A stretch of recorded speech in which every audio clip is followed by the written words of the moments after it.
starts, we created a new mythology where it kind of starts as an alternate timeline, and Aku sends Jack through that timeline, and now, of course, Jack has to fight his way back and defeat Aku. But this time, the adventures are kind of similar, fresher, because for the first time, you actually get to control Jack and really fight all those amazing villains and henchmen, and have the friends along the way that we've experienced through watching the show.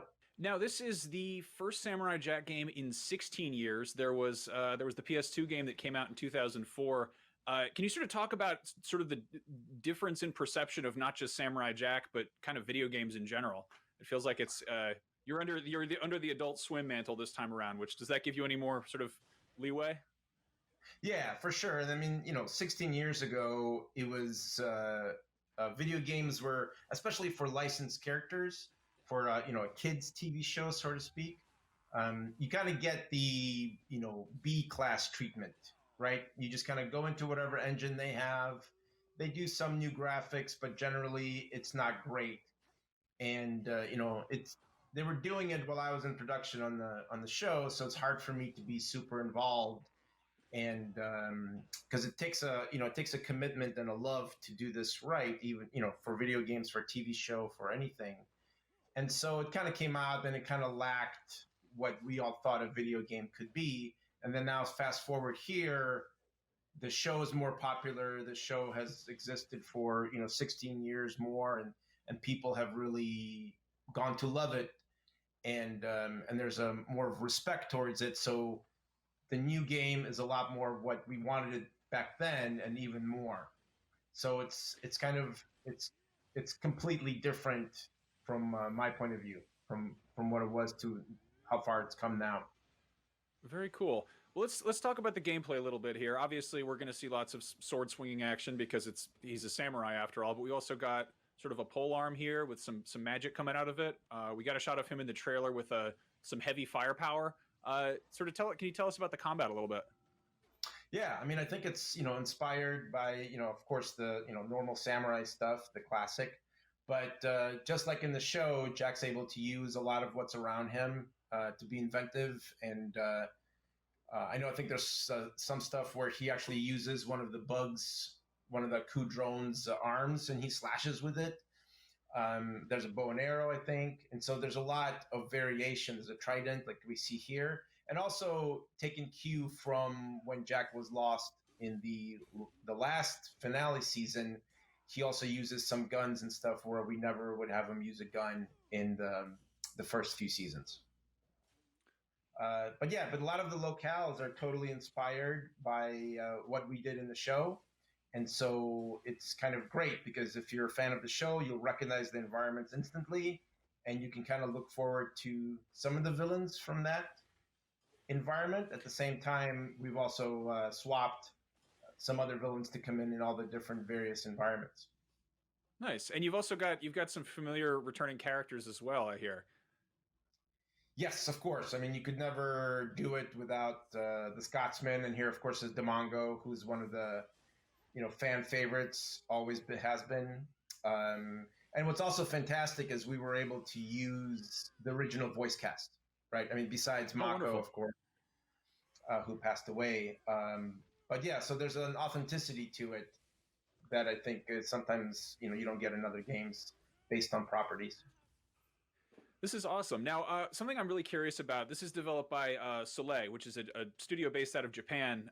Obviously, Samurai Jack is a Western cartoon heavily influenced by Japanese media and culture, and now you've got a Japanese team developing a game based on that. Can you talk a little bit about that relationship? It's been really good. I mean, I think for whenever you do these things, it's always great if there's a fondness and appreciation from the team that's actually going to be doing all the work. If it's just all about money and they feel like they could take advantage of the name of the property, then it becomes kind of, they don't understand the essence of it. But I know, like Derek, who wrote this, he traveled to Japan and he met with them, and he walked into their offices and they had Samurai Jack posters and they were asking about me. So they were appreciative of it.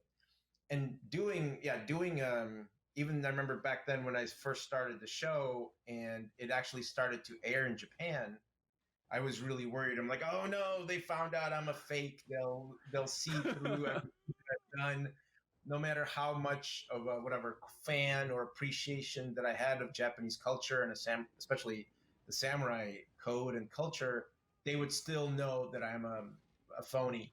But so I remember I was at the studio once, and we had some visitors from Japan, some of these cable operators. They were just businessmen, and this is years ago. And they came into my office, and I was introduced to them. And Samurai Jack just started airing on their cable network, and they were like, "You got it right.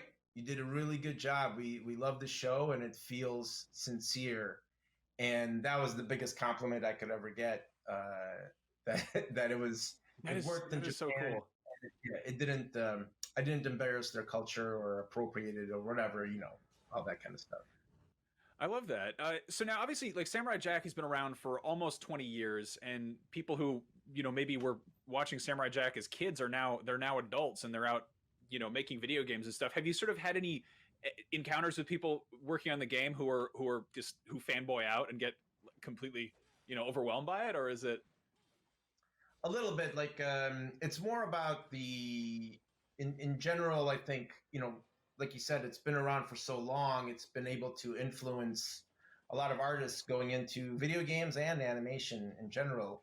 And so when I go to conventions and all that kind of stuff, and I meet these people, when I was influenced by Bugs Bunny cartoons and Popeye and some Disney stuff, Tex Avery, and of course by the time I got into the industry, most of them were all gone, if not all of them. And so I was never really able to meet any of the people who inspired me to go into animation. And now it's been pretty incredible. When I go to conventions, I meet the people who say, well, yeah, I got into the industry because of Samurai Jack, or I love to draw because of Samurai Jack and all this stuff. And it's beyond comprehension that something like this can, affect people and really show them the direction in their life, which is so, it's such a huge honor to inspire anybody, really. That's phenomenal. That's really cool to hear. Now, I have to ask, you mentioned it very briefly there, Popeye. Do you have any word on the Popeye movie that I heard you were working on at one point? No comment on any of that stuff. So fair enough. I had to ask, though. No worries. Fingers crossed. Thank you so much, Gendy. This was a huge pleasure. I am looking forward to checking out Samurai Jack Battle Through Time later this year.